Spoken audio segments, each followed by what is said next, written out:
সুপ্রিয় দর্শক বন্ধুরা, আসসালামু আলাইকুম ও অন্য ধর্মের বন্ধুদের শুভেচ্ছা জানিয়ে Rupanti family blog YouTube channel থেকে আমি রূপন্তী আপনাদের মাঝে আমাদের নতুন একটি ব্লগ নিয়ে চলে এলাম। আমার আজকের ব্লগটি থাকছে রামসাগর দ্বিতীয় পর্ব নিয়ে। ব্লগটি দেখতে থাকো, আশা করি ভালো লাগবে। বন্ধুরা, আমার সাথেই থেকো। আমি রূপন্তী, বাংলাদেশ থেকে। আজ আমি রূপন্তী ফ্যামিলি ব্লগ থেকে আমার একটি ভ্রমণ গল্প দিনাজপুর রামসাগরের শেষ পর্ব ভিডিও শেয়ার করতে যাচ্ছি। বন্ধুরা,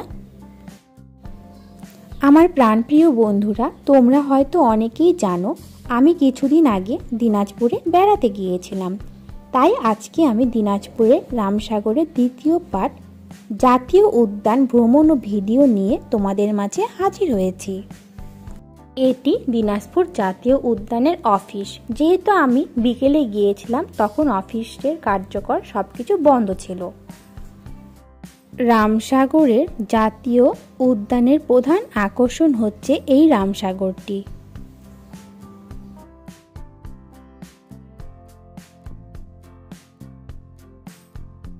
এই সুন্দর জায়গায় সুন্দর একটি গেট দেখে আমার ভীষণ ভালো লেগেছে। বিভিন্ন লতানো গাছের মাঝে ছোট একটি গেট দেখতে দারুণ লাগছে। রামসাগরের ভিতরে সুন্দর একটা মিনি চিড়িয়াখানা আছে। সেখানে হরিণ আছে, চিত্রা হরিণ আছে, অজগর সাপ আছে, বানর আছে, ভাল্লুক আছে, ময়ূর আছে, আরও নানা প্রজাতির পাখি আছে। চলো দেখি এখন আমরা মিনি চিড়িয়াখানাটা। বন্ধুরা, ভিতরে গিয়ে দেখি সবাই হরিণকে খাবার খাওয়াচ্ছে। সেখানে অনেক হরিণ আছে, দল বেঁধে হরিণগুলো ঘুরে বেড়াচ্ছে।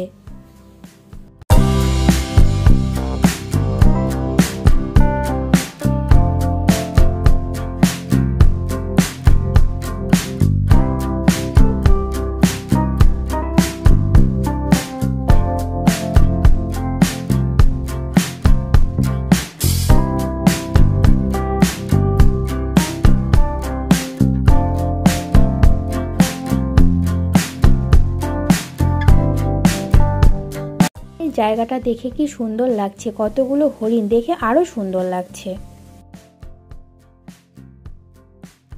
আগেকার রাজাদের অনেক পুরনো দালান আছে। এই যে দালানগুলো পুরনো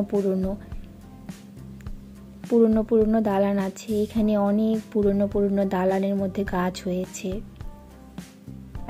রামসাগরের মিনি চিড়িয়াখানায় কি সুন্দর দেখো, একটা ময়ূর দেখা যাচ্ছে। ময়ূরটা দেখে খুব ভালো লাগছে। ময়ূরটা একা আছে, তা দেখে একটু কষ্ট লাগছে, কিন্তু দেখতে কি সুন্দর, তাই না? আল্লাহর সৃষ্টি কত সুন্দর।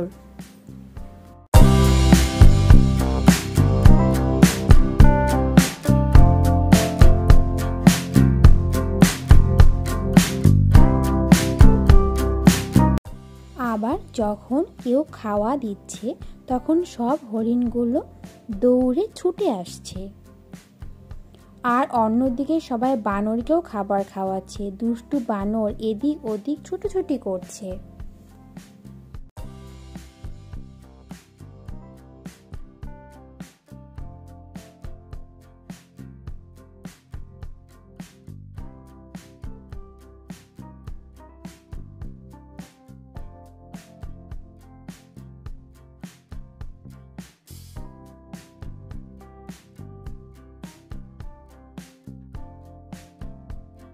আমরাও একটু হরিণকে বাদাম খাইয়ে দিলাম। বাদাম খেতে তারা অনেক পছন্দ করে। এখানে বেশিরভাগ পর্যটকরা আসে হরিণকে বাদাম খাওয়াচ্ছে। তা দেখে আমরা ভাবলাম একটু আমরাও হরিণকে বাদাম খাইয়ে দেই। যেখানে খাওয়ানো হচ্ছে সেখানে সব হরিণ দল বেঁধে চলে আসছে। কি সুন্দর লাগছে।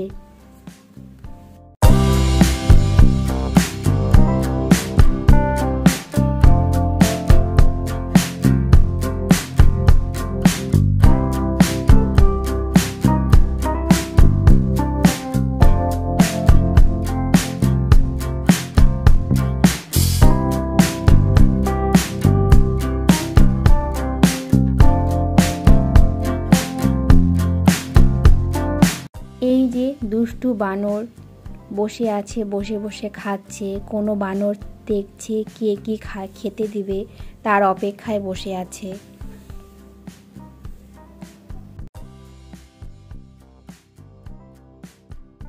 রামসাগরে সুন্দর একটি মসজিদও আছে, এখানে নামাজ পড়ার ব্যবস্থা আছে। তা দেখে খুব ভালো লাগলো, কি সুন্দর লাগছে মসজিদটা। এখানে দান বাক্সও আছে সামনে। কি সুন্দর লাগছে মসজিদটা, চারিদিকে সবুজ, মাঝখানে মসজিদ, দেখে কি সুন্দরই না লাগছে, তাই না বলো বন্ধুরা?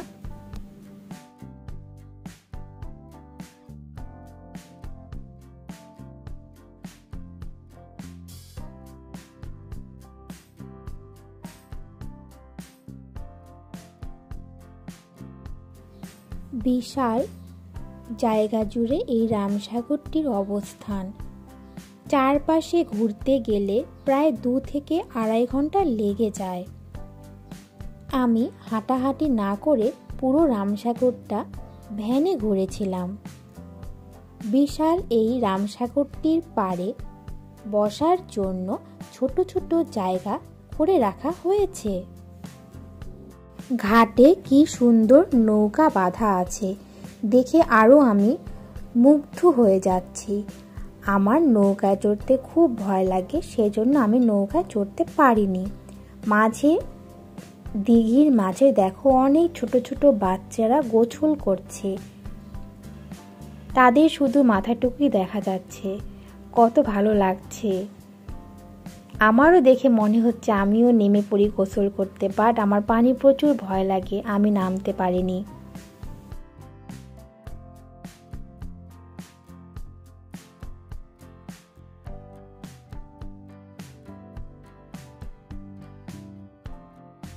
কি অপূর্ব লাগছে নৌকোগুলো, দেখে তো মুগ্ধ হয়ে যাচ্ছে। যত দেখছি মনে হচ্ছে দেখে থাকি, এখান থেকে না যেই, এখানেই থেকে যাই। আমার কাছে খুব ভালো লাগছে। তোমাদের কাছে কেমন লাগছে বন্ধুরা? অবশ্যই কমেন্ট করতে ভুলবে না।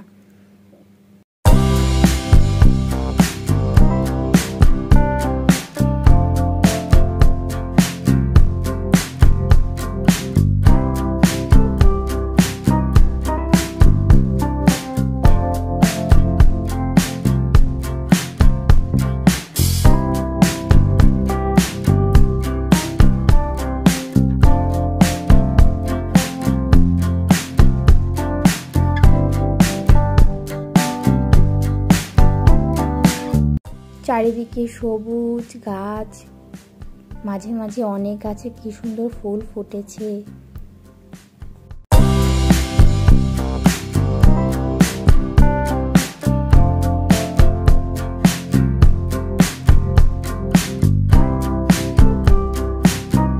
কি সুন্দর সবুজ গাছ, দেখে খুব ভালো লাগছে। এখানে ঈদের সময় এখানকার এলাকার মানুষরা নামাজ পড়ার জন্য ঈদগাহ আছে। তোমরা হয়তো দেখতে পাচ্ছ নীল বাউন্ডারি ওয়ালটা হচ্ছে ঈদগাহ। এখানে অনেকেই ঈদের সময় নামাজ পড়ার জন্য চলে আসে এখানকার এলাকার মানুষরা। এখানে বিভিন্ন প্রকার বিনোদনের ব্যবস্থা আছে, শিশুদের জন্য পার্ক আছে, এছাড়াও এখানে রেস্ট হাউস ব্যবস্থা রয়েছে। কি সুন্দর লাগছে পার্কটা, শিশুদের জন্য দোলনা আছে, কি সুন্দর বসার জায়গা আছে, মাটির তৈরি হাতি আছে, জিরাফ আছে, ঘোড়া আছে, নানা রকম হাতির তৈরি জিনিসপত্র আছে। যেহেতু বর্ষাকাল, অনেক গাছগুলো বেশি বেড়ে গিয়েছে, অনেক সুন্দর করে গাছগুলো কাটাকাটি করছে, সেজন্য অনেক ভিডিও আমি নিতে পারিনি।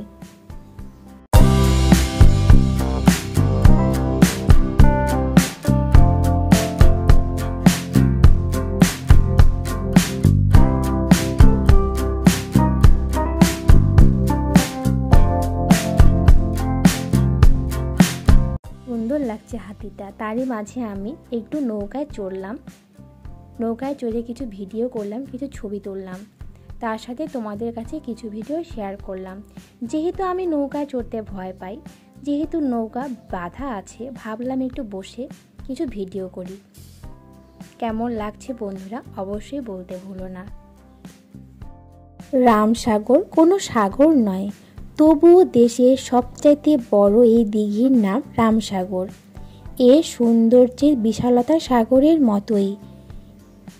তাই এটিকে লোকজন দিঘি নয় সাগর বলতেই পছন্দ করে। রামসাগরের নীল জলরাশি দিঘির চারপাশে ঘিরে সবুজের বেষ্টনী, লাল মাটির উঁচু নিচু ঢিলা আর অপরূপ নৈসর্গ প্রকৃতিপ্রেমী ও ভ্রমণ পিপাসুদের মিশিয়ে মুগ্ধ করেছে।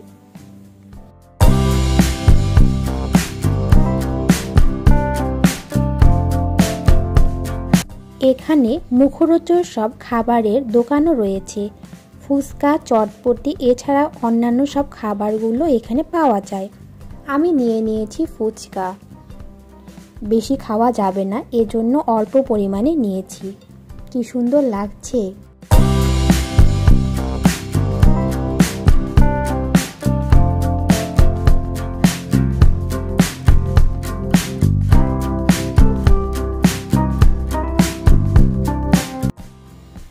এ ধরনের নতুন নতুন ব্লগ দেখতে চ্যানেলটি সাবস্ক্রাইব করে বেল আইকনটি প্রেস করে রাখুন।